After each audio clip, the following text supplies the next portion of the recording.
Good morning and welcome to the Rewind Show, the Sunday supplement. 201 of these Rewind shows we've done, and I'm happy to say I'm Steve Brown, and over there in his usual spot in Bake-Up at the Sports Bar is Brent Peters. How are you doing? I'm good.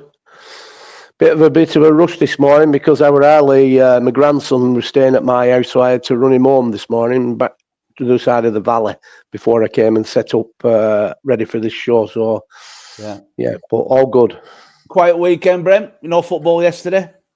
No, there was an event on a family event on in the club, so I had to, even though there were no football, with plenty to do, so we had to prepare for that. And and then today I'll be busy because I'm sure the players will be looking forward to some nice, lucrative little bit of a reward after that emphatic good win against Radcliffe Borough. So I better get me head into my bank, otherwise it'll be like the Doncaster Rovers days when it come to payday and they weren't getting their pay. They were all blinking outside main office going mad. So I'm sure I'll be able to find a niche in my time today to be able to sort that out. That's good. I bet Darren Moore, one of those banging on door. He were, yeah. 6'4" of him. And if he says it's Monday, it's bloody Monday. And if he says he wants paid, he wants bloody paid. Let's have it right. Yeah. I'm going to say down the years, who were the big lads down in Doncaster? Of course, Darren Moore, one of them. He were young, wasn't he, Darren, at the time when you had him at Doncaster? Yeah, but you know what? Seriously, he was young, but I actually recommended him to Manchester United. Would you believe? I got, because at the time they were looking for a replacement for Steve Bruce when Steve Bruce was coming up to like retirement age. Yeah, and he were misleading with Darren. I mean, he were a big, strong, powerful lad, and you thought he were a bit like slow, but when he opened up, he were quick. Yeah, you know, if they got him behind and he had to open up and like chase back, you just watch him. He were really quick. But Darren Moore, a lad called Colin Cram, a striker. He come down from Scotland. He were well known at the time. He were quite good, but he was like kind of high maintenance, And then there's a lad at you know him, I think. Has he been working recently, or when he were at Sheffield Wednesday with Darren Moore? Is it Steve Ireland? Yeah, I had his son Sebastian working on our media as part of a university. I think he was at Manchester or the university courses for sport, and he spent about 4 or 5 months with us, didn't he? His son over here. Yeah, he did. Yeah.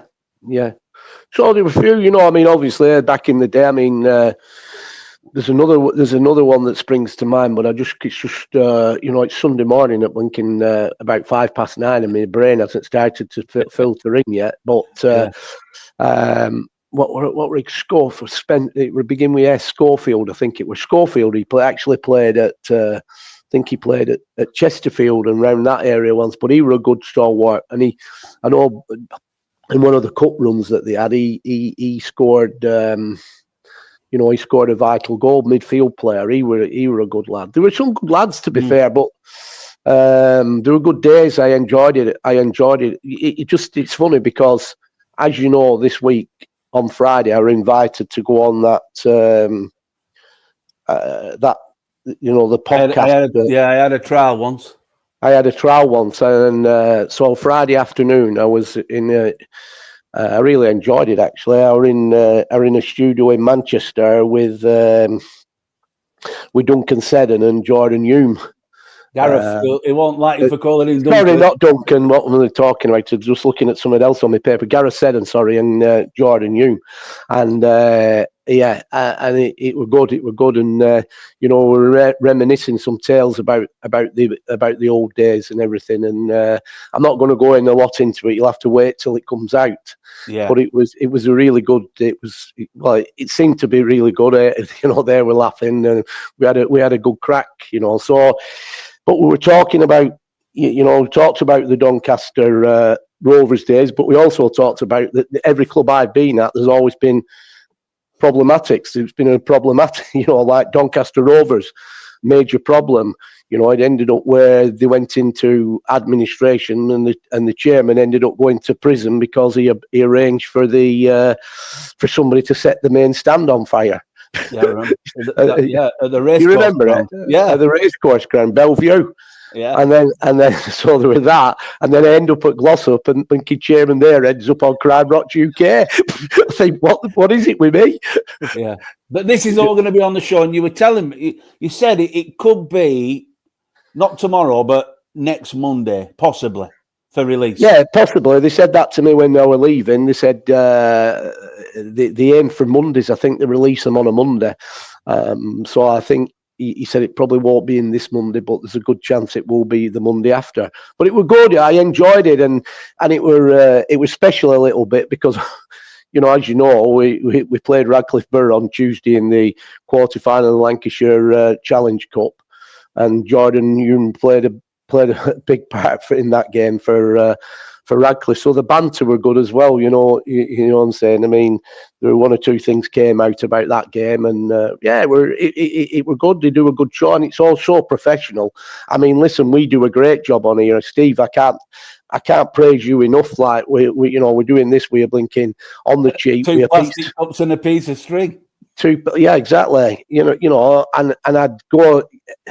I'd turn around and say that, if you watch that show, their show, and you watch our show, in retrospect, you wouldn't realise just how. If we had the money, Brent, we could do it. Believe me. Yeah, how small fry, but it's so productive because you're a professional. How good it is and how well we turn it out. But theirs is. I were actually taken back when I arrived in the car park because I didn't really realise what that place were about. The address were, what did it say? The Shark Complex, I think it were. And it weren't too far off FC United and Manchester's ground. And I drove in the car park and I thought, what's this? I didn't know what to expect. I thought, what's this place about? And when I walked in, they met me at the reception. And then I walked in. I went, "Wow!" And what it were a professional hub where different studios, all different studios. Where TV, the TV, like even Brassic, there's a studio there for Brassic where they do all their internals. Where there's internal shots, they do it actually in that studio. And then there were other studios there, like where like your pop stars, Mick Hucknall or Simply Red, they'll go in and do a recording, before releasing albums, and then obviously these podcasts. The guy who produced that podcast does the Sam Allardyce his podcast as well, and the suite that we're in, everything was so professional and. Probably crystal clear on the mics and everything. It's an eye opener, though, isn't it, Brent? It's good to be able to go because it kind of gives you a flavour or an idea of where we could possibly take our show if we had the resources to do so. Yeah, exactly. I really enjoyed it. It was really good. And again, Gareth and Gareth and Jordan, they bounce off like we do. They bounce off each other. Look, for my sins, I haven't seen it until they came up with that one about the ghost here, and trying to mimic myself. And people were telling me you need to watch. I hadn't even seen it. I don't. I really haven't got enough time to blink and start sitting and watching these podcasts. But it's a good production that they do, and it's really good. It's very, very, very good, and it's credit to them. It is credit to them. A few things to talk about, as you said. We're going to talk about some of the stuff you did. Well, you didn't get round to talking about on the show, so we'll reminisce on that. We've got a few other things as well, but of course Tuesday. Big game. You called it last week, Brent. You said it was going to be difficult. John O'Bernard are always going to bring a strong side. They did bring a strong team, but it were a fantastic team performance by our lads. But you weren't aware, but your team talk, I managed to creep in behind you, and I managed to record some of that in the pre-match, which was pretty good. So here we go. I'll give you about a minute. This was Brent in the changing room prior to kick-off. The season, even last season. Your challenge, you've proved that you can win cups. You've proved that you can fucking do it in the cups. What you had to prove would put you do it in the fucking league and stamp your authority in the league. It's never over until the fucking fat lady sings, let's get it won. Kicking it fucking long. Since when's that happened? Look at the fucking stature of the players you've got in your fucking changing room. Who the fuck's... The strength is on the fucking ground, getting it quick and building and going through the thirds. And a means to a fucking end. Kicking a fucking ball long up the fucking pitch. Yeah, sometimes it's got to happen. Sometimes it's got to go. I get it. But to continually fucking keep knocking a ball up the fucking field, so that fucking somebody's got to win a fucking header, fighting ball, and then we're trying to wait for somebody to win the ball. That's what's got us there. We get back to it tonight. You get back to it. Like I said, I've gone, and it's no detriment to anybody to start the game, because this game will start fucking physical and ferocious. We've got to be fucking switched on. We've got to be mentally tuned in. We've got to be prepared for the fucking work rate. We've got to be prepared to win your fucking battle and fucking win your fucking battle. If you win your battle, we've got enough fucking players in this changing room, whether they start and come off the bench, to win this fucking game. Believe me, win this game.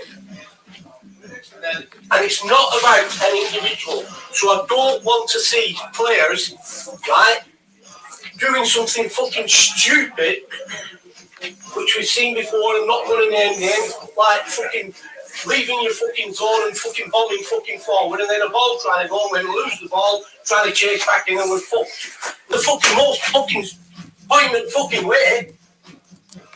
That's what we've got to do tonight. We do everything fucking right tonight.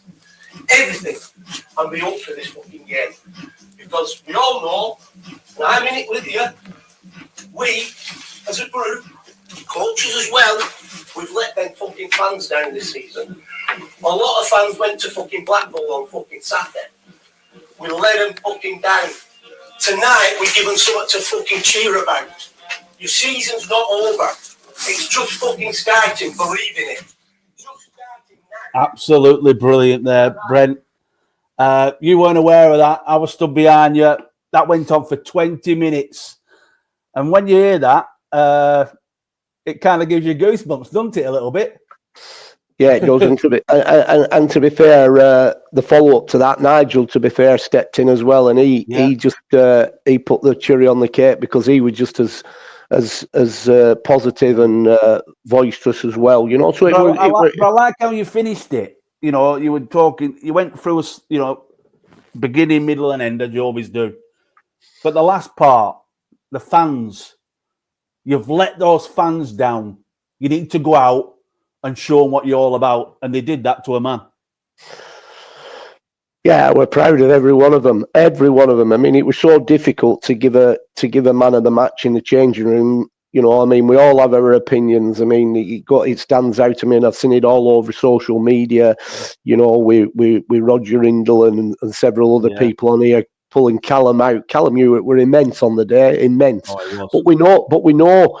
You know, let's be honest, Steve. We know what Callum brings to the table. The disappointment, you know, for me, you know, is Callum's got to, well, everybody as a team. It's not the disappointment just in Callum.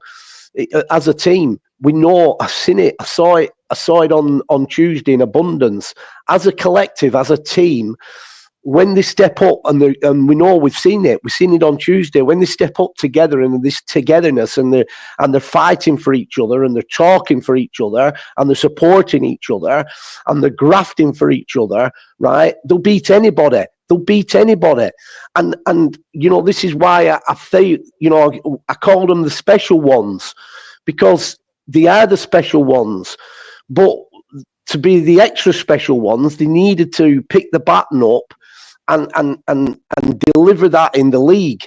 Now, it's never over until, the fact we said it on there, until the fat lady sings.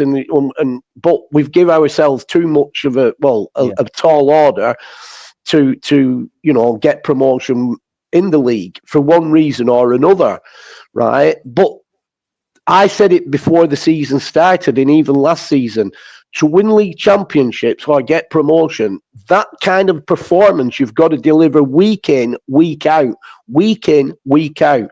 So Callum Hewitt, who was absolutely fantastic, has to be like that week in, week out, week in, week out.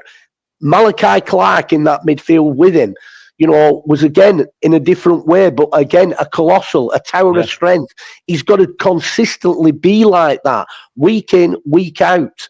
Michael Gervin as a captain. I mean, obviously, Michael, we took because he were honest, and this is what I like as well.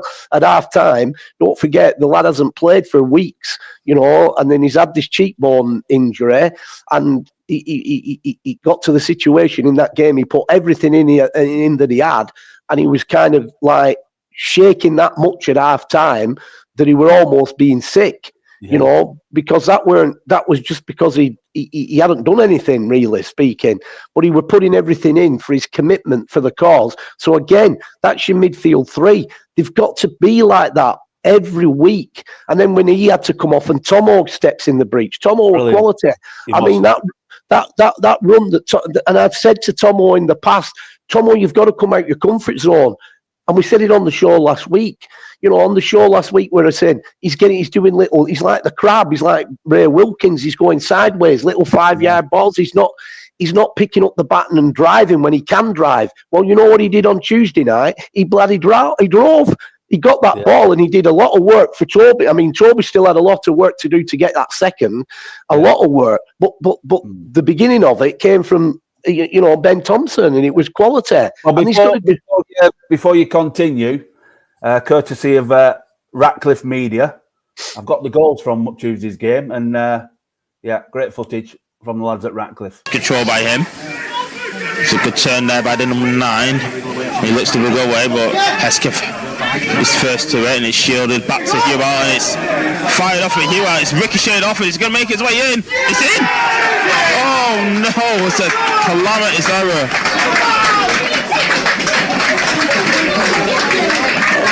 I can't believe what I've just seen.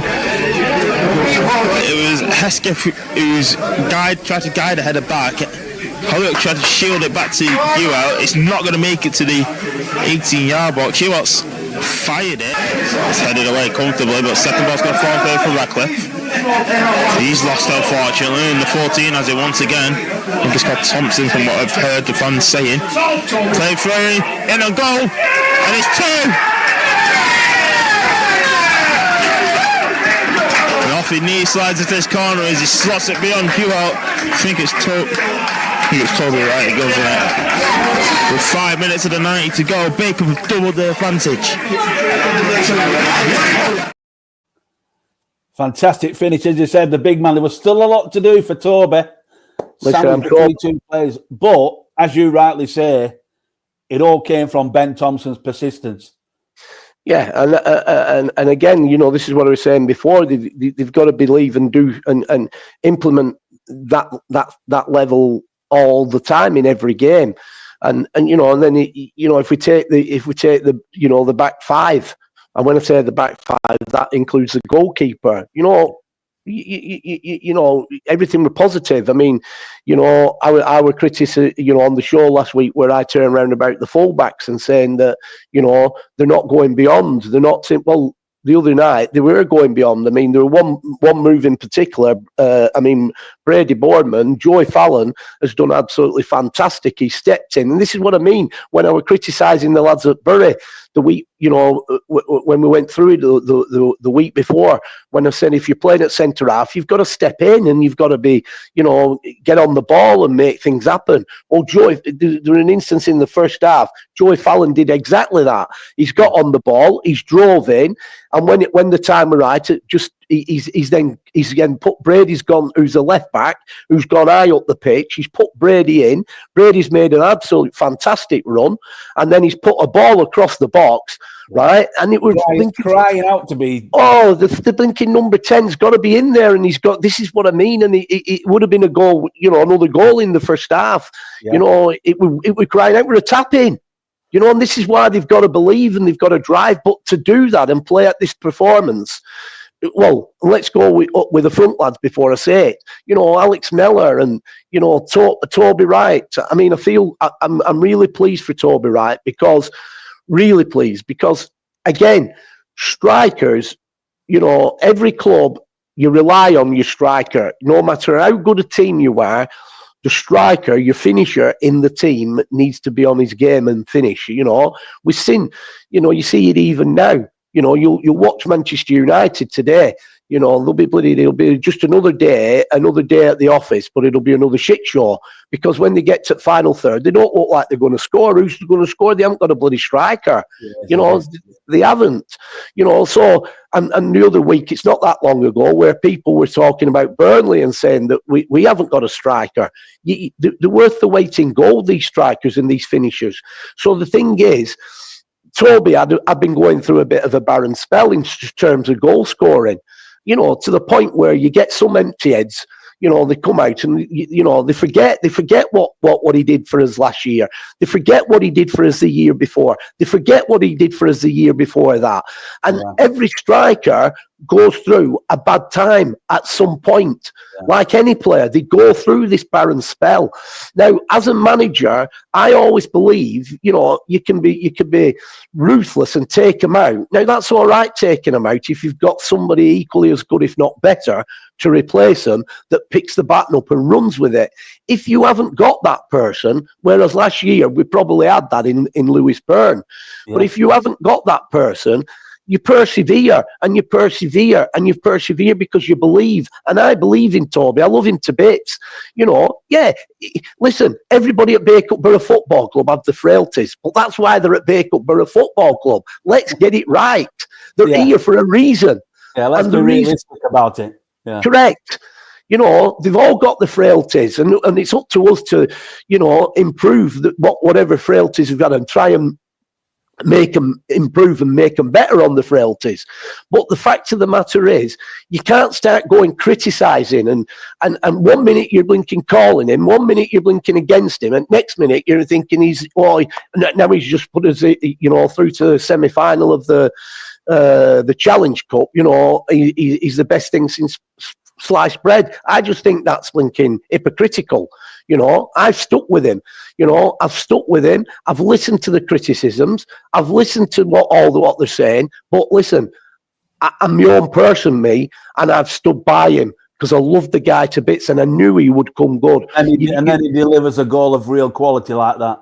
Correct. And I once said it to Tommy Turner when Tommy Turner was my main striker here. I turned round and he was going through the same barren spell that Toby were going through, and I kept saying, Tommy, just keep working, keep doing your job, you're in there, they'll come. They're like London buses. You won't see one for ages, and then when one comes, they'll be coming regular. So my thing is now, I just think Toby will probably kick on now because that's the weight off his shoulder. But going back to like other players that were in the team, I mean, Carl Siddall, he absolutely ran himself into the bleeding ground. I felt sorry for him because he's working for you the day after and he could hardly walk as he left the ground. Well, I said to him, I didn't see him the day after, but I was in the depot the day after that, so that's 2 days after the game. And I went, how are you, mate? Are you all right? And he went, I'm still feeling a bit stiff. And I went, it doesn't surprise me. No. Listen, people have got to understand, as well as that pitch is doing and standing up, right? When it's like the weather is at the minute and it cuts up, it's a really energy sapping pitch. Yeah. It's really tough, and your people like your Alex Mellors, your Ollie Hodgsons and your Carl Siddalls, when they're on them sort of players, and your Jack Haywards, when they're on them pictures like that, you don't realise, you know, just how much extra work they've got to put in to get to the, you know, position where they need to be. Yeah. But it was fantastic, you know. It was just a fantastic, you know. We asked and they've delivered, and you know, you kind of called it though, Brent. You know, last week we spoke about it, but you know, like in the interview that I recorded, you have a real belief in these lads, don't you? And I think that you know, they feel that and they take that out onto the pitch. Oh, every one of them. I mean, you know, the quality, you know, and I just wish I'm kind of like, you know, I mean, obviously I've been around a long time and I've managed a lot of teams in groups. I mean, and when I say teams, I mean different age groups. I've managed them, and the fact of the matter is, you know, these lads here, I'm kind of like, because of the age difference and everything and where I've been, I'm kind of like the godfather, really, and I just wish. The one, listen, I don't want to put a dampener on a positive, but the one dampener I have, I just wish, look, they've proved themselves, like, you know, back-to-back cup wins, made history in this competition. Yeah. You know, we went to 3 cup finals in 2 seasons, you know, you know, they only got beat in the Macron Cup on penalties against a strong Congleton team. You know, it's gone for 90 minutes. And it's gone to penalties. That's a lottery. So, in my opinion, we haven't lost. In theory, we didn't lose in the time span, you know. But they've proved that they're a really, really good cup side, and they're proving it again because of, you know, we're now in the semi-final. We've got a tough game to get through with Padiham, who are another absolute cracking form team at the minute. So it's going to be. But listen, I did say that it's normally at the it's normally at the LFA, which it is normally at the LFA. But if it's because this season, for whatever reason, it's not at the LFA. If I were going to curb the disappointment of not playing it at the LFA, right? To curb the disappointment, you can't beat an home draw. No. so basically, you take the Brian Boys Westview Stadium any time and any day of the week. So we've got to get over a tough game with Padiham. But the fact of the matter is, they're proving it again. They're a good cup side, and I do believe in them. But I want them to push that. I've wanted them for the last 2 seasons to go that extra mile in delivering the cup form into league form. Yeah. But as we both know, league form and cup form is totally different. League form, you've got to be consistent. So then that type of performance against Radcliffe, it's got to be delivered week in, week out. The preparation needs to be the same and the intensity needs to be the same every week. Correct. And I'm not so sure, and again, this is why I don't want to put a negative on it, whether certain players in that group have got that in them. They can rise for the big game, but they can't consistently rise where it matters. And, you know, there comes a time where, you know, even if you look back on my 27 years at this club, you know, I think we've been to something like, in that 27 years, we've been to seven cup finals in my 27 years. We've been to 7 cup finals and we've had a league championship. But, you know, 1 league championship in 27 years is not enough. We need this, you know, I need to get these players, I need to get this team, this club back up the you know, in the pyramid, back up into the Premier League, and then see where that takes us.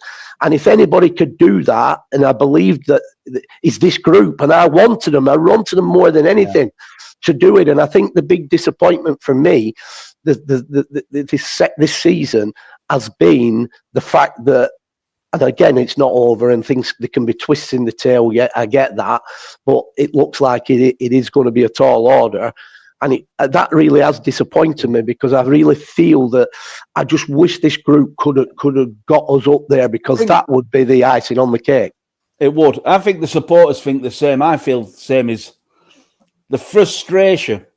It's frustration because you watch a performance like Tuesday when everyone's following the roles and responsibilities, they're knocking it through the thirds, they're playing some good, tidy football, but then they can't bring that into the... So you know they're capable. They're more than capable, but it's got to be week in, week out. And I think that's the frustration of everyone around the club. Yeah, exactly. And I think, listen, the other thing that really frustrates me, let's break this one down. So, as a manager in recruitment, there's only so many players that you can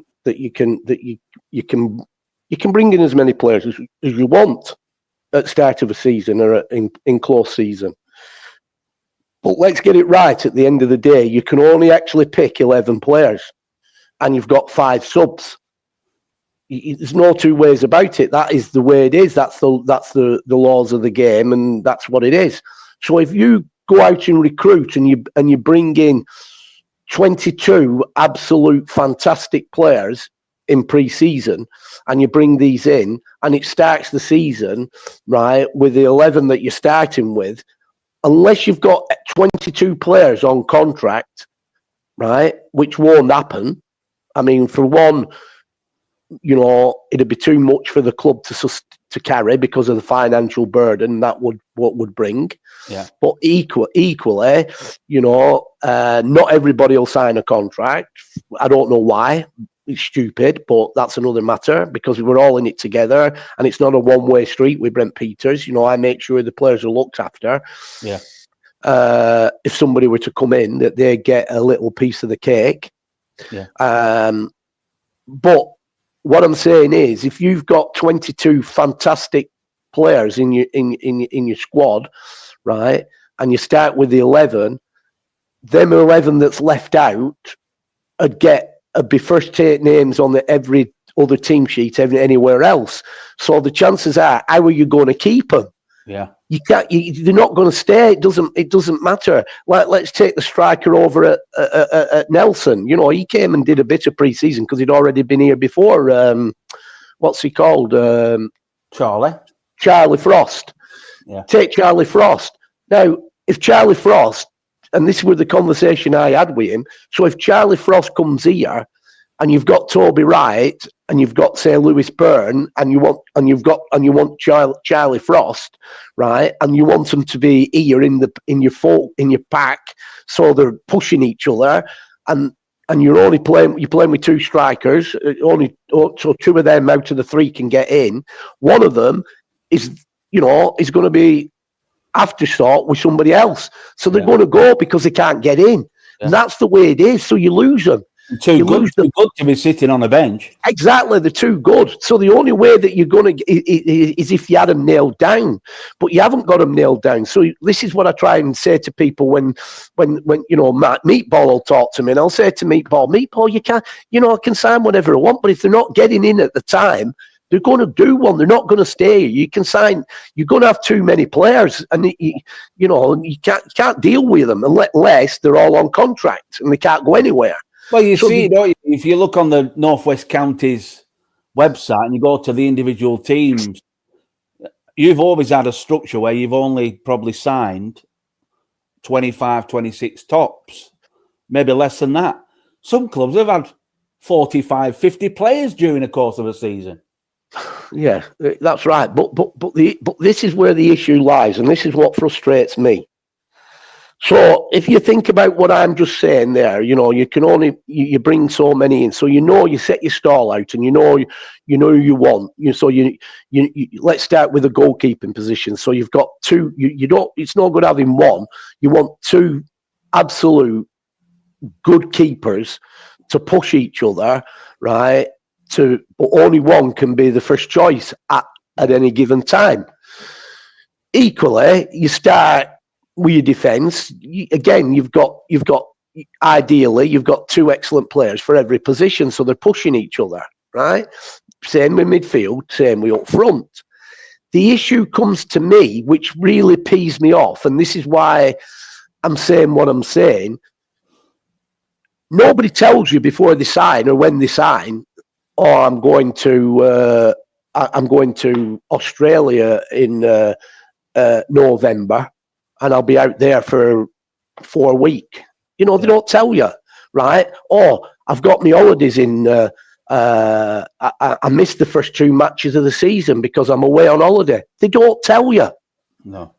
So, and these are things that really, from a manager's point of view, piss me right off, because you're building what you think is an absolute fantastic squad. And then all of a sudden, when it comes to it comes to start of season, you've got players missing because they come to you and said, I'm not available that 2 week. I've booked my holidays. And you think, what the freaking hell's going on? And he could be your freaking main striker. Yeah. So all of a sudden you don't get off to the best start in the season because you're not at full strength. But you've recruited in the summer, but nobody's told you this. I mean, we've got a player at the minute away in Thailand. What the bloody hell's that all about at this time of the season? He might be watching.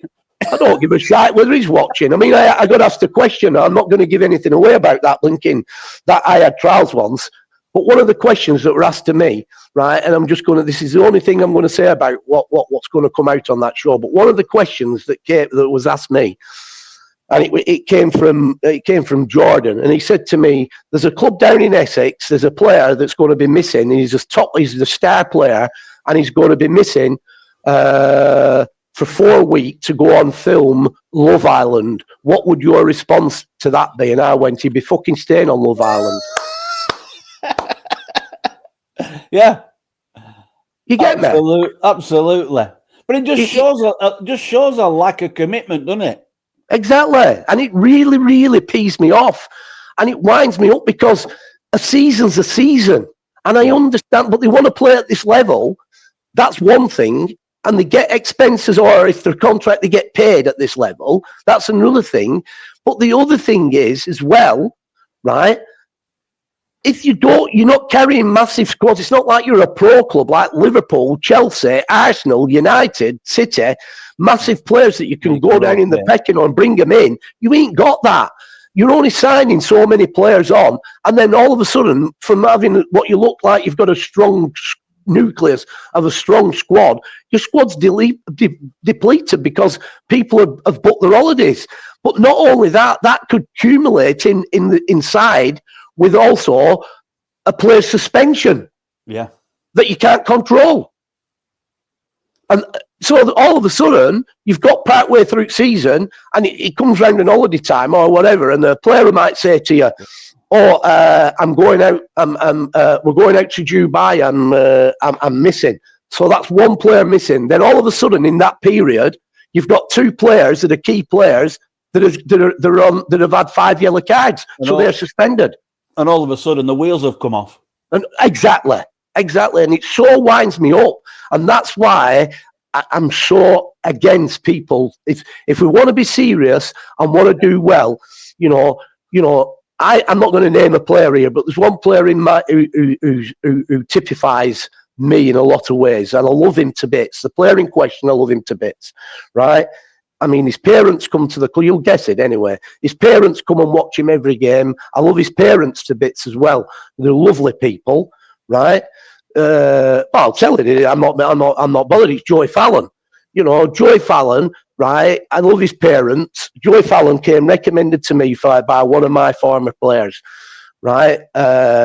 Sean Roscoe, years ago, brought him to me, right? But Joey's like me, he's a winner. He puts his heart on his sleeve and he wants to win. I want to win. But the thing is, there's loyalty and he's loyal, but there's also, he's got to split that loyalty with his football ambitions, what he wants to do. And if he's like anybody, as me coming up and coming manager till I hit the buffers here because I did what I did at Baycup, I wanted the same. I wanted to progress, and I still, when I set off on football, and in my younger days at Bury Football Club, I always had a belief, and you can laugh at this and do what you want at this, but I always had a belief in my head, and this is why you've got, even as a player, you've got to look to aim high.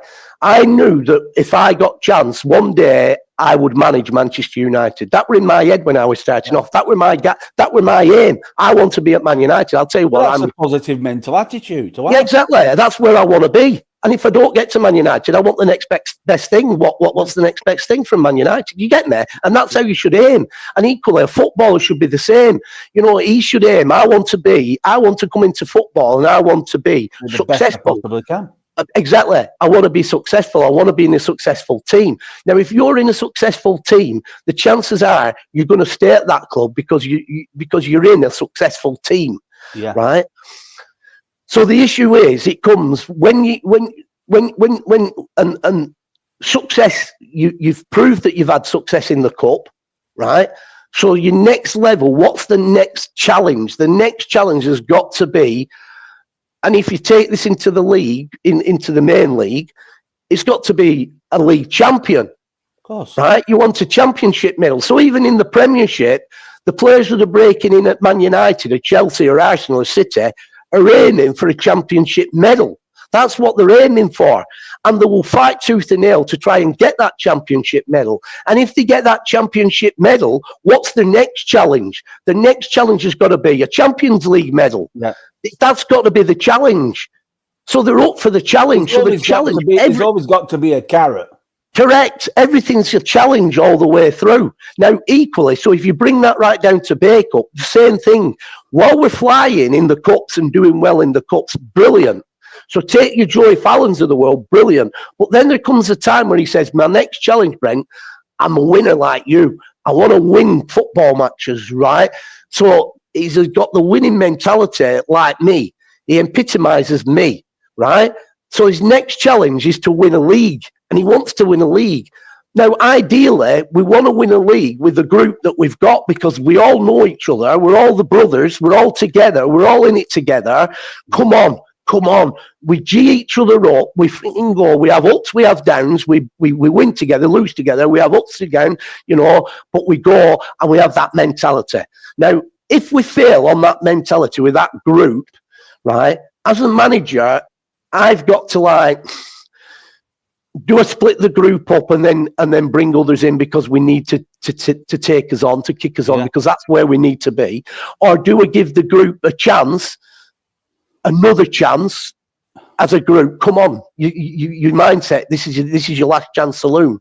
Yeah. You get me? Now, when that's not happening, a player like Joy is going to go, there comes a time, Brent, where I get it. I've got to think about myself because that's what I want. You know, it's difficult in football because it's a short career. You know, I want that. Now, there's nothing more that he'd want to do that with Bay Cup because he loves the club. His parents love the club, right? But there comes a time which will absolutely screw my balls. It'll be like somebody squeezing my balls really tight, right? If he's walking or goes through the door, that'll leave me mortified because he's a top player. And you've lost one of your main pieces in a chess game. Yeah, so it sets you back because then you've got to go out and recruit another, but they're not easy to come by with the same all-round mentality as he's got. No. You might get a player that every bit as good, but he won't have the mentality. But I think there comes a time as a player as well, you know, talking about players and progression. You sit there, you look around the changing room, and you're asking yourself a question. Is he giving the same commitment as me? And if there's a couple missing or there's a few missing, that can then also sway your mind to leave a club if you're not pushing in the same direction. Well, exactly right, that, because I've had, listen, I'm not going to go into conversations I've had with Joy, but I had conversations at the end of last season with Joy, and we've gone with this group, or I've added to it a little bit. Obviously, there's certain players come in, and I added to it.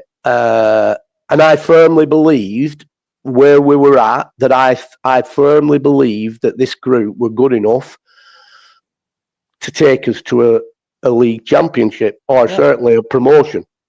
I firmly believe that. With the additions that we brought in, yeah. And I still, I mean, listen, it's a tall order now this season, but I still firmly believe if they get the Reds right and they get the commitment right, they could still do it. Because let's talk about, you know, Jono and Bernard's progression a little bit here, and I've got to give these a little bit of.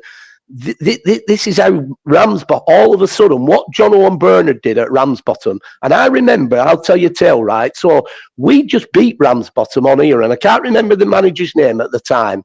I mean, Bernard had played for me. He's played a few games for me at Bay Cup, and I had an arrangement with him that he said that if I can't remember the coach's name at the time, Durek. Anyway, it don't matter, right? But he said if he gets a job, will you release me? Well, there were 3 lads from Bury I signed, and obviously he was one of them. And I said, yeah, and I was true to my word. Durek Egan, that's it, Durek Egan. Durek Egan ended up getting the Rosendale United job. So I was true to my word. They were a bit loyal to Durek and all that. So I released them, and they went. So but John. So then what happened then? Eventually, Jono and Bernard, they played at Ramsbottom, and we beat them on here. I remember, and the guy that was, whether he was a permanent manager, I can't remember. He'd been in a pro club. He'd been at Coventry City. And he wanted the job permanent. He was only a standing manager at the time, and he wanted the job permanent. And John and Burnham were hovering about here. And I remember, like, they were into Harry, trying to say to Harry, give us the job, give us a chance. You know, come on, Harry, give us a chance. But equally, this guy, you know, wanted the job. But we just beat him. I think we'd hammered him 3-1 on Bay Cup, or 3-0. I know we give him an hammering, right? And Harry, in his way, he's gone to this guy. This guy's come in at full time, and he's gone to Harry. And Harry likes to drink anyway. You know, bless him. I love Harry to bits, and he likes to drink. So they've come in here at the club, and Harry's. So the guy has turned round, and we're like temporary managers, right, Harry? Are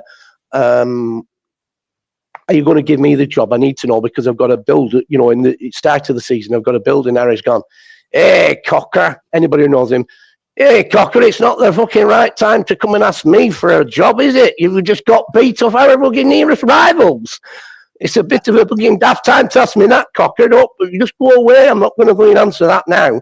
Anyway, we're persistent with that. I remember him being persistent, this manager. We're persistent till it ended up where it weren't going to go anywhere. So he's gone.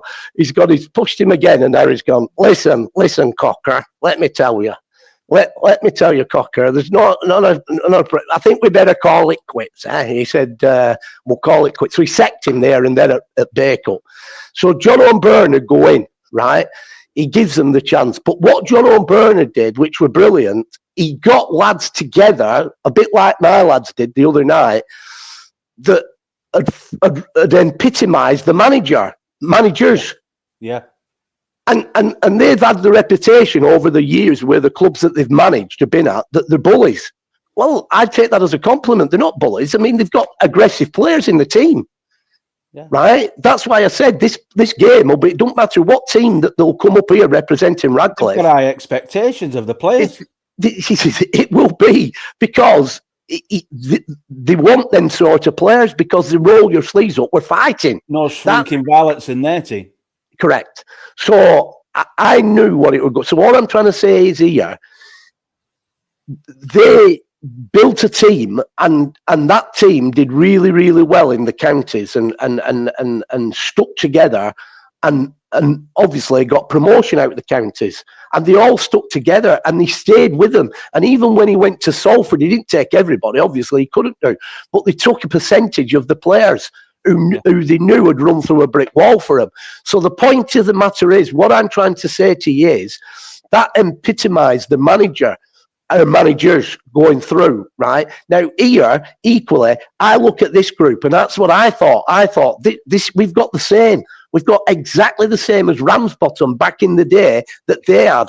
This is the start. This group have proved that they can do these things, right? The next challenge, and they're young enough, I'm still young enough. Yeah. We can go out and we win a league, you know, and they're capable of doing that. The downside is they've got to, I've touched on it, I know I'm repeating, they've got to remain at that performance levels that they did against Radcliffe every solitary game, and it's hard to do that, but it's mental, tough attitude. But like you know, you've been an army man, John over in the army, right? So what do you do in the army? You go through, you packs on your backs, you're going through jungle, you're going through terrains, you're freaking, you know, you're going through where it's tough. Train hard and fight easy. Yeah, exactly. That's it. That's the one, Steve. You get me? So these lads have got to get that mental attitude. And if they've got the mental attitude and they can prepare themselves every game for that, then that challenge they will win. Yeah. And the only reason they failed is because the mental attributes has not been there consistently. And you say, you repeat all the time. The Counties is a very tough league. We have a very good league structure in Division 1 North and the Prem. And if you're off your game slightly, someone will take food off your table. 100%. 100%. It's always been like that. We've seen a few times. It's always been like that. It's no room. You can be the best talented player in the blinking in the league, and you could have the accumulation of these talented players, but you have to have more than that to compete in the Northwest Counties. And I think that's something it's that thing that you're talking about that can't be trained, can't be taught. You've either got it or you haven't. That's right. And like I say, going back to the conversation we were having we about Joy, you know, and that, like I said, you know, there comes a time, you know, no matter what, we can't look through a crystal ball what's going to happen between now and the end of the season. You know, we don't know. We don't know whether we'll go out in the semi-final or we'll progress in the semi-final. We don't know. We don't know whether we're going to, if we progress, we don't know if we're going to be, you know, win in the realms of the University Stadium at Bolton. We don't know. But one's a stonewall certainty.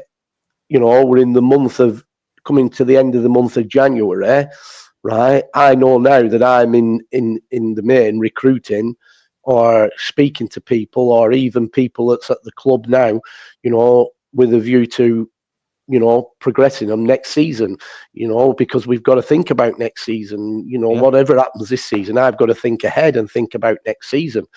But the last thing I need, like a hole in the head, and that's why I said, I'm thinking, right, and I have to understand, is me to lose one of me stalwarts. Yeah, because your spine, you don't want to lose the spine of your team. No, exactly. And, you know, that'll absolutely cripple me because, you know, it's another setback. And in my time here, you know, we've had nothing but setbacks in a way, because I'm fighting against all odds, because I'm working we compared to what other clubs are doing in the league, and it makes me wonder where the money's coming from. Well, I do know where the money's coming from, but I can't say it on here.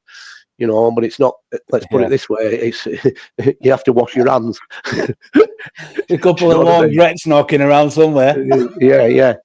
You know, at least I can sleep at night. But the issue is, you know, that's what you're up against. I'm up against it, and I can't. You know, I mean, you know, fair credit to Lewis Byrne.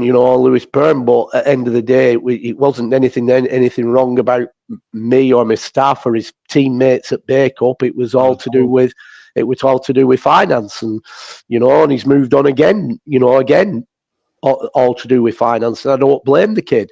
No. You know, but it pains me as an ambitious manager that wants to be progressing and winning things. It can absolutely, you know, cripples me, because you know, it sets you back when you lose these people, because you've got to go out to find replacement, and finding replacements isn't not really easy. No. And not with the kind of money that's flying around. You're competing about bringing a player to a club, you know, because you're ambitious, but also you've got to have the checkbook to be able to afford them. And nowadays in right. the counties, you're talking probably average of 100, 150 quid, maybe more for a top player. Well, I know what's going on in the leagues with the license. I mean, they're starting to license clubs now, even at our level. I mean, there's always been a license at the top you level. think they'll be auditing these clubs? Well, there will be, and the worrying part is a lot of them will probably fall by the wayside because when they start looking at the boots, they've probably been. They're not being cropped up by turnstile money, are they? They've probably been ripped up that much that there's been like a bunch of rats at them. Yeah, but yeah, it's going to happen because we've seen it with a couple of clubs, haven't we, already? Over Manchester way, where questions have been asked. 100%. It will happen. Believe me. But listen, I'm only interested in what's going on here. But the point I'm trying to make is these are the special ones, but they could be the extra special ones. And I take a lot of what Bernard and Jono did at Rammy, and it were a collective, and they stood with them, and I believe that this group could do the same, but they've got to.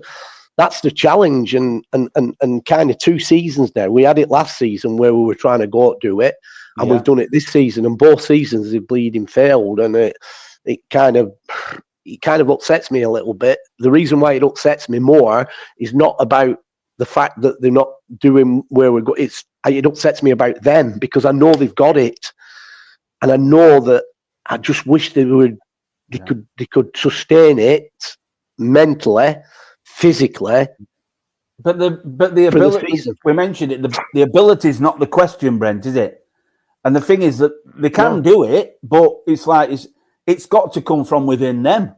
It can't be taught. No, it can't. No, you're right. That's it. It's got to be down to them. It's not something that can be done on the training ground. No. You've either got a winner's mentality or you haven't. Yeah. Yeah, that's right. You as a manager and a management team, I know you're already looking. Are you looking to, will there definitely be new players coming in the summer? Because you think you need bodies to push us over the line in that respect? Well, you've got to look at it this way. And I say, you've got a balancing act here, right? So if you look, if I go back to the teams I've built over the years, I've usually used the philosophy that was given to me again in my younger years of being in football. Again, the late Tommy Docherty once spoke to me, and he said to me, and he gave me this is the best advice he gave me, and I followed this, and this is what's got me a lot of success. Listen, Bacup isn't the only club I've had success at. I've had every club I've managed. I've had success, but I haven't had the success I really want. It's been. If you look at my CV, it's all cups. Yeah. It's not been really league champions, which disappoints me as well. But in terms of Tommy Docherty, he always said to me, and this conversation is more about Football League, not non-league, because I was in the Football League at the time.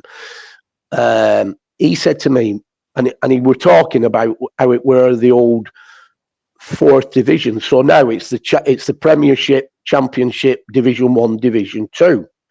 It used to be 1 to 4. Division 1, Division 2, Division 3, Division 4. Now, when he's talking to me, he said, Brent, if you're managing a club at Division 3 and you want to get promotion, you're striving to get promotion to Division 2, wherever possible, try and attract the lads who are experienced in Division 2 but are probably going the other way, and bring them down to Division 3, because they'll give you the leg up to get back up, right? Now, there's a lot of sense in that when you think about it. Of course, yeah. And if you look at even when Tommy Docherty managed Manchester United, as daft as it seems, he signed some players that you would never dream, for a club like Manchester United. He even came back on, and this is no disrespect to Colin Waldron. Colin Waldron was a terrific player and a terrific lad. But if you think about it, he came to Burnley and he got Colin Waldron and signed Colin Waldron when he were past his sell-by date and took him to Man United. But it was a good, shrewd move when he took him to Man United because he was an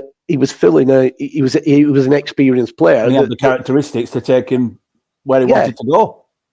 Correct. So basically, if you think about, I mean, when the old clubhouse were up and we had all the pictures on the wall, you'd see in them pictures, even the one that's up on here at Rosendale United, you'd see there's a lot of players on there that have had Football League experience. Yeah. Now, the Football League experience, and what I'm talking about, there's too much goes on now in football where they go, oh, so where have you come from? Where are you playing? Oh, or at Preston North End Academy or at Blackburn Rovers Academy.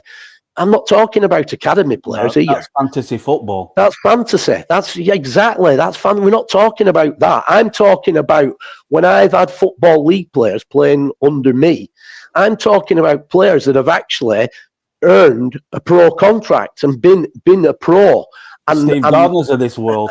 Steve Gardner's, Phil Malley, who played at Sunderland and Burnley. Yeah. You know, even Brian Welsh, who lives in Bacup now, he's a fireman. You know, he was a contract player at Burnley. You know, Andy Wharton, you know, played in the old third division for Burnley and supported Burnley. Had BFC on his blinking knuckles type. Barry Siddle. These sort of people. Now, these sort of people, the fact what you're getting with these sort of people, whereas I'm trying to turn around to certain players in our changing room and saying, you know, where they toss it off and don't turn up for training because they don't want to train, or if they do want to train, they toss it off in training, they come to training, they toss it off.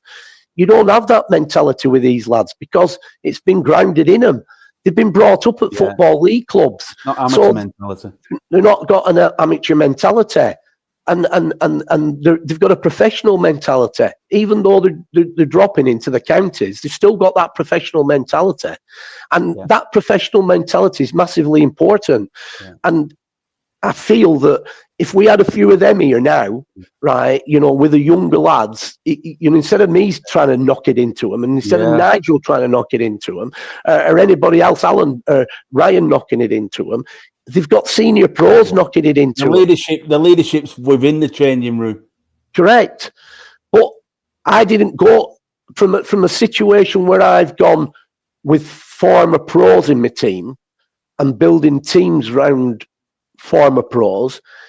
I've kind of took the other way where we've gone for more younger players where, you know, instead of having a 32-year-old that's been a pro here or been a pro there, I'm now going for 22-year-olds and in some cases 18-year-olds that have never been anywhere.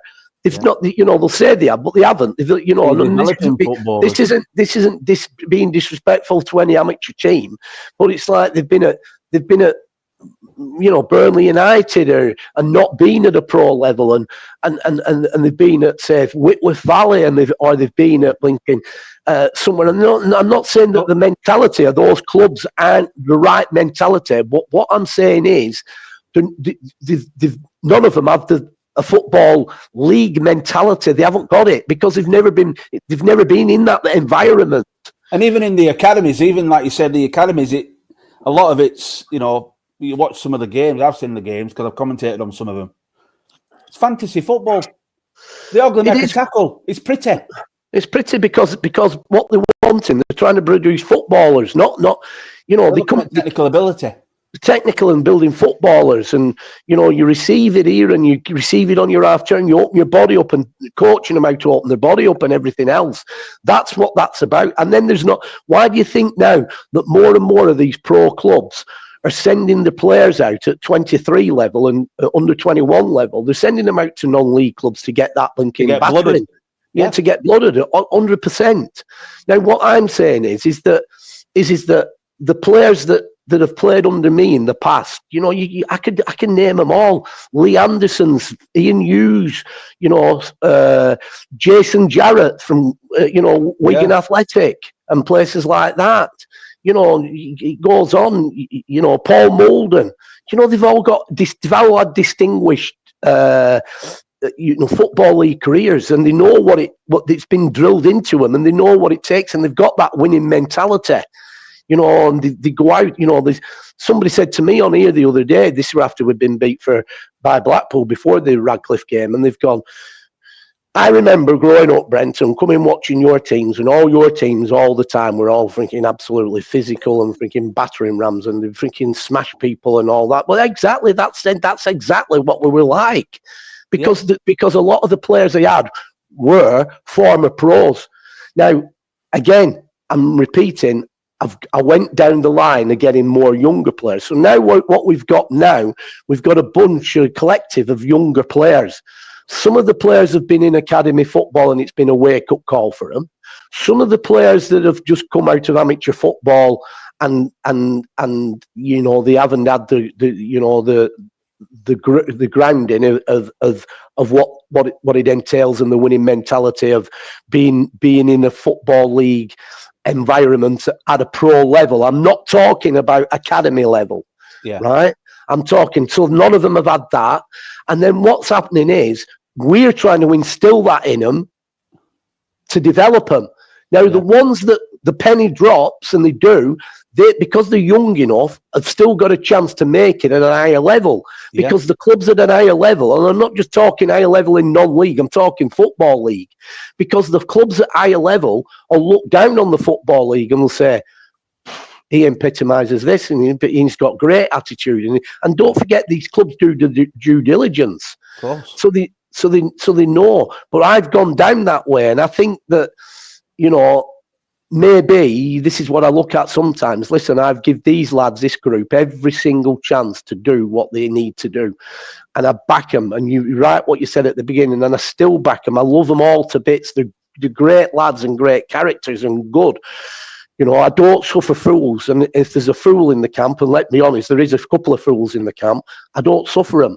No. My coaches might be recommending them. I'm not going to mention any name. You'll know who I'm on about. One of them in particular, probably the most talented player at the club. But he just tosses it off.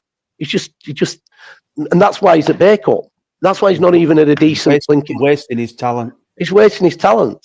But I won't suffer these fools. It's not going to happen. You can recommend him to me all day long, but I want somebody out on that pitch that's going to go in the trenches with me.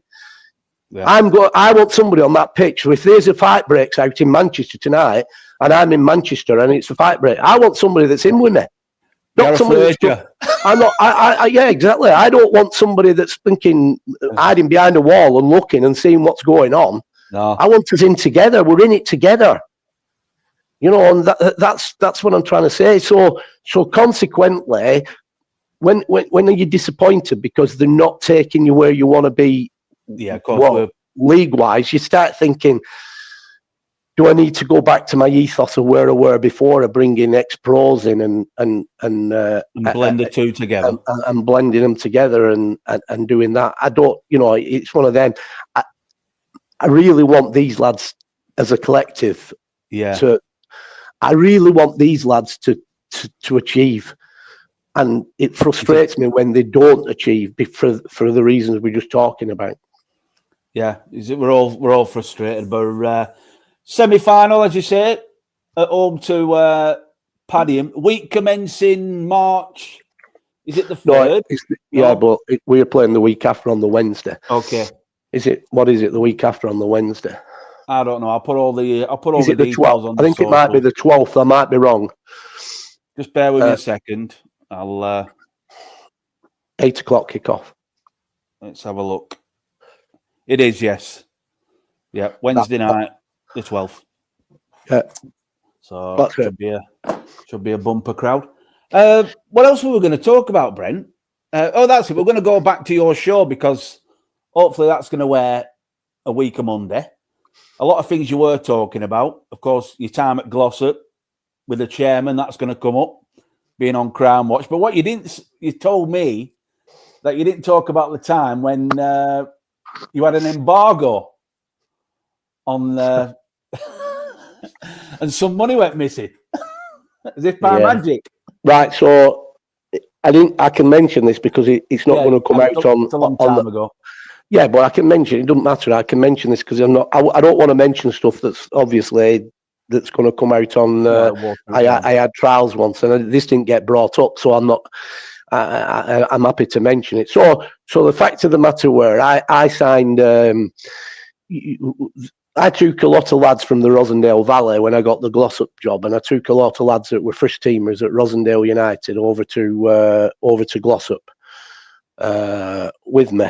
But one of the players I didn't take, or the missing link, was I wanted a top goalkeeper. I've always been one that I kind of want a top keeper. And there was this back in the day. What would happen is there were the PFA list, and if you were a member of the PFA, you get this list, and it'd tell you all the players that were available, the ones that were under offer, the ones that were free that had been let go, and it'd have all the contact details. And this goalkeeper cropped up on the PFA list, a lad called Andy Gorton.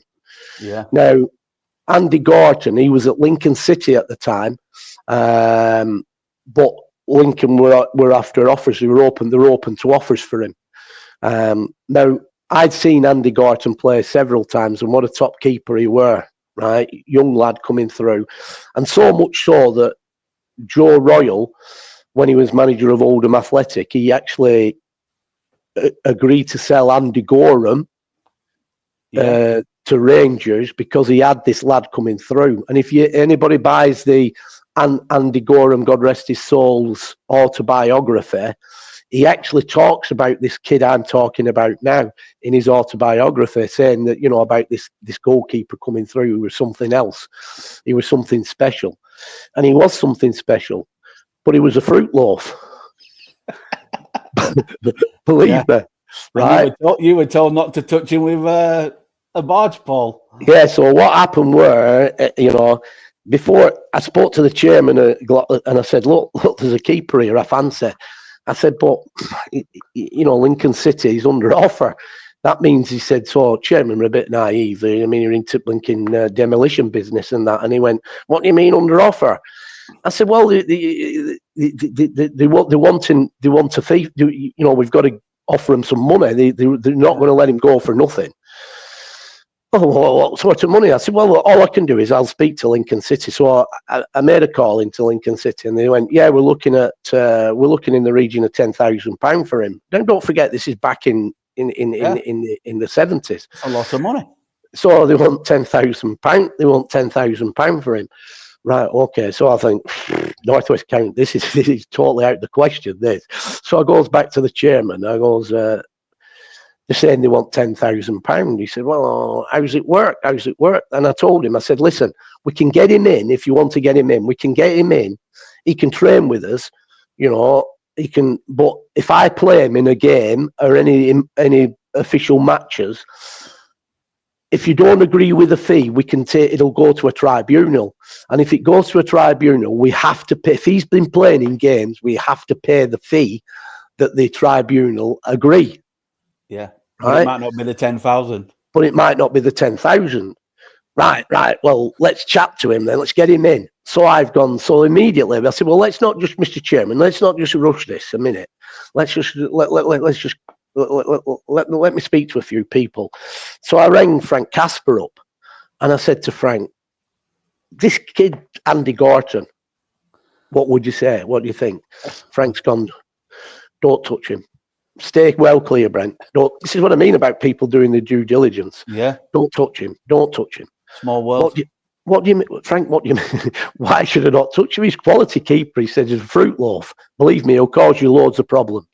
Yeah. So, all right, okay. But again, I'm a kind of person that I listen to people, especially people like Frank Casper. And you like a challenge. But I like a challenge, and I form my own opinion. So next thing, the manager of Stockport County at the time were a Spanish guy called Danny Bagara. Yeah, the legend, Bagara. But again, I can't talk with my Spanish. I haven't got a Spanish lingo. So I say, and excuse the French that I have to say now, right? I rings Danny Bagara up.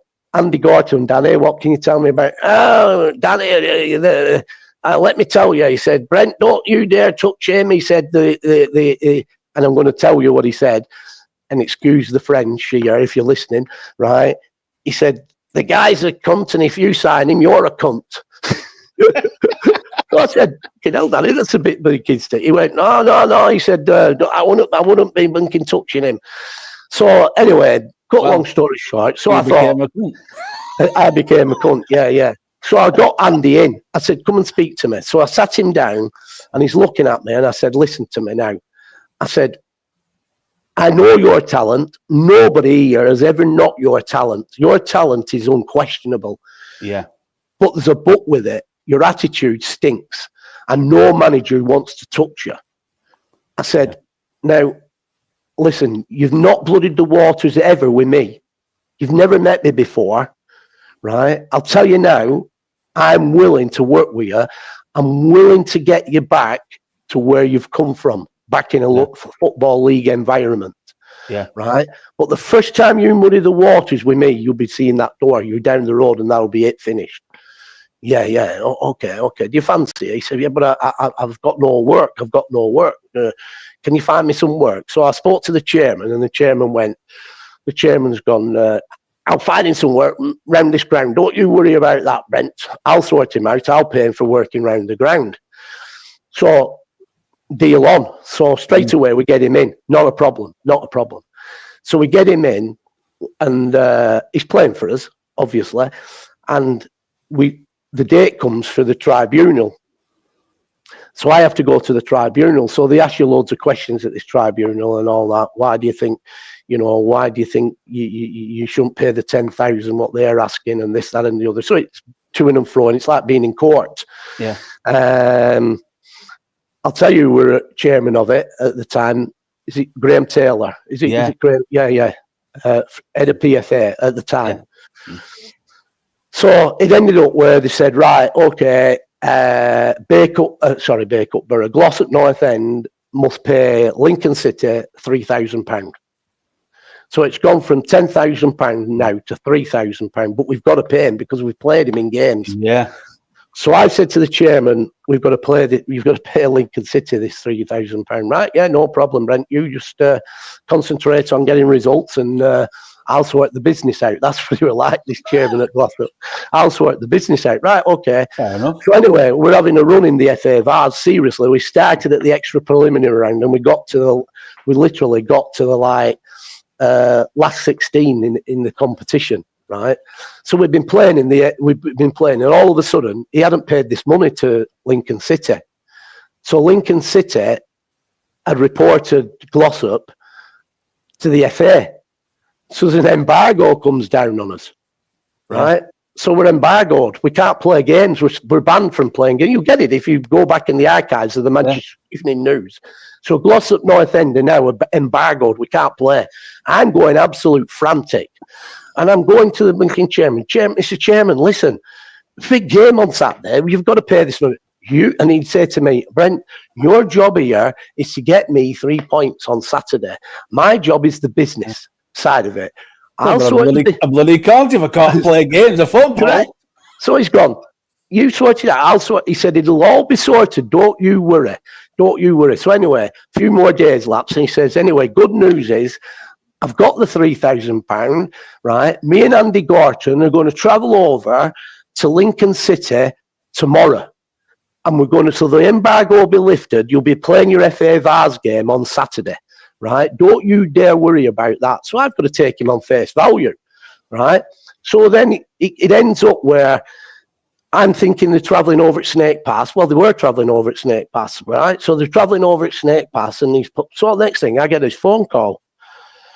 And he's gone, hey, Brent, how are you doing today? I said, I'm all right, but I'll be much better. And I know that you've got to Lincoln and paid that money, and the embargo's lifted, and we can plan for Saturday's FA Vars game. Yeah.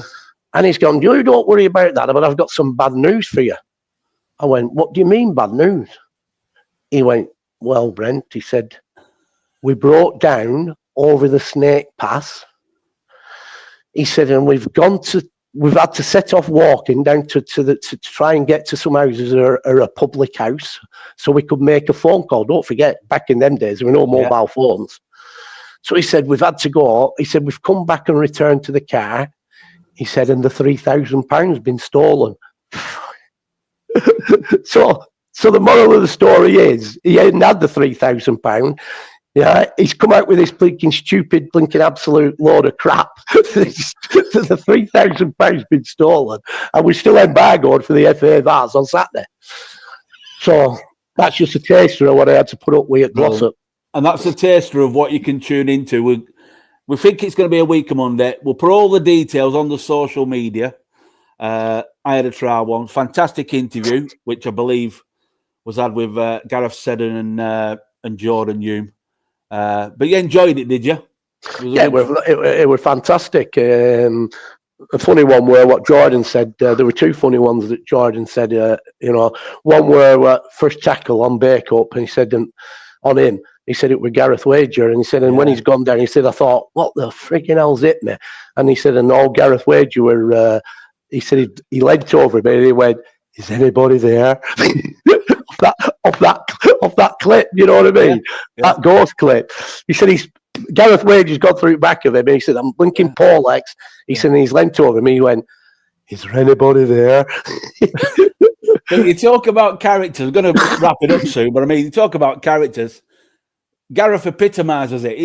You were looking for Warriors last Tuesday, and Gareth's one of the first names on your team sheet. You didn't even blink. No. I mean, when I were picking the team that I wanted to go out and go toe to toe with him, Gareth all day long had to be in. You can say what you want about Gareth and everything. I mean, but Gareth's a warrior, and Gareth, he's an old head on him, and he's astute in a lot of things. I know he can be a bit frustrating at times when he starts having board meetings in the middle of pitch with refereeing the game.